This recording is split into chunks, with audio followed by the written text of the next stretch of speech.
This to this. So yan, meron akong ikikwento sa inyo. Ako nga pala ay nanganak ng May 14, 2026. So yan, yung May 14, 2026, ina-CS ako sa aking bunso na si Tali. So yan, na-CS ako sa kanya.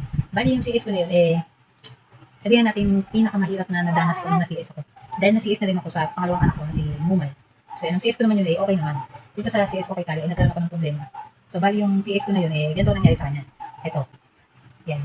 Yan ang nangyari. Bali yung CS ko na yan, na-repeat ng May 25, nanganak ako ng May 14, 2026 at na-repeat nung CS ko na May 25, 2026. Diba? Repeat, ano ibig sabihin ng repeat? Inulit yung operasyon ko na yun. Sobrang hirap ng pinagdaanan ko na yun, na operasyon na yun. Dahil alam mo kung bakit? Dahil as in, hindi ko inaya.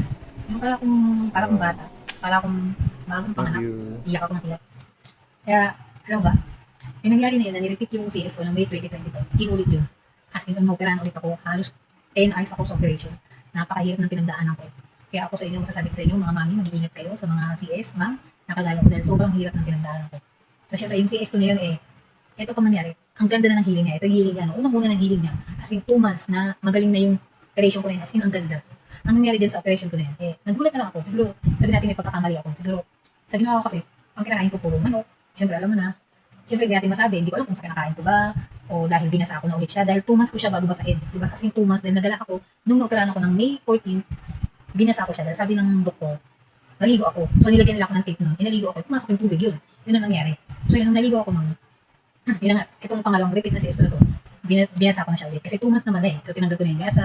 Hindi ko na siya ulit nilalagyan ko kasi siya ng tape na nabibili ko sa online. Na plastic siya, tatakpan mo yung sugat kasi matatakip hindi mo babasa. So, yun ang ginawa ko. So, ang ginawa ko, kasi sabi ko, isip ko, okay naman na, maayos naman. Kasi tingnan mo, di ba, ang ganda ng hiling. Di ba? So, nangyari, bigla na lang siyang nabutas. As in, nabutas siya. So, yan, nabutas siya. Grabe, as in, nabutas siya. So, yan, sobrang takot ko na nabutas. Sabi ko, paradig na naman ako, baka ma-hospital na naman ako. Ito yung iniiyak ko lang, last vlog ko, ito yung vlog ko na umiiyak ako. Ito yung problema ko. Kasi iniisip ko na, syempre kapag na-hospital ako, sino mag-alaga sa baby mo, syempre isipin mo, operahan ka na naman, di ba? So, parang planning ako, umiiyak ako, araw-araw, gabi-gabi, syempre iniisip yung anak ko, dumidikit pa siya sa akin, ang gagawin ko, sino mag-alaga sa akin, sino mag-alaga sa akin sa ospital. Alam ko, sobrang planning ako niyan. Kaya wala, as in, sa sobrang takot ko na yun, parang, wala, iniisip ko na naman, sabi ko, paano ba yun, sobrang iyak ako ng iyak, parang bumiyahe ko dun sa, nasa biyahe ko lang ako, iyak na ako ng iyak, sabi ko, Lord, sana tulungan ko ako sa ospital. Kasi sobrang hirap As in, inoperahan ako ng May 20, yung May 25, as in sobrang hirap para akong bata, iyak akong iyak sa mga nurse na nagtutusok kasi syempre tutusukin ka pag tinusok ka, syempre pag tinusok ka ng karain ko, hindi makuha, di ba? Syempre ulitin na naman Kaya yun, nung inulit yun, as in sobrang, ilang beses kasi inulit di ba?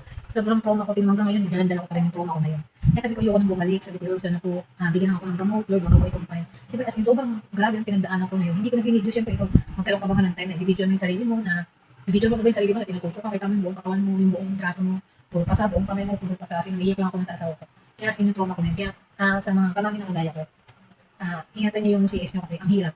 Hindi natin masabi kasi kahit anong ingat, kaya ako gusto ko mapapayat, gusto kong lumiit, hindi ko pa magawa kasi kung isipin mo lang yung sugat mo, nakita mo butas. As in grabe, ang hirap. Kaya siguro, sa grabe yung trauma ko. Kaya maraming salamat sa mga mami na lagi nanonood sa akin at lagi nagko-comment sa mga pinagdadaanan ko. Kasi kaya ako ko sa inyo yung mga CS ma'am, ingatan nyo yung CS nyo kasi hindi biro, lalo na kapag bumuka yan. Dahil okay lang yan sa loob. Pagdating mo sa loob niyan, as in siyempre ang daming hiwa niyan Hindi mo masabi. Kaya huwag kayo magpakampante na ako. Nakita nyo yung labas, maayos na yung labas, yung loob na ko. As in, para pa yung longganisa. Kaya yun lang, abang-abang na kayo sa part 1 na, nung CS ako sa anak ko. Dahil as in, sobrang grabe din ang pinagdaanan ko. Hindi ko na makikwento sa ngayon kasi siyempre nandito na yung anak ko medyo tinutopak na Kaya sige, ganito na lang. Bye!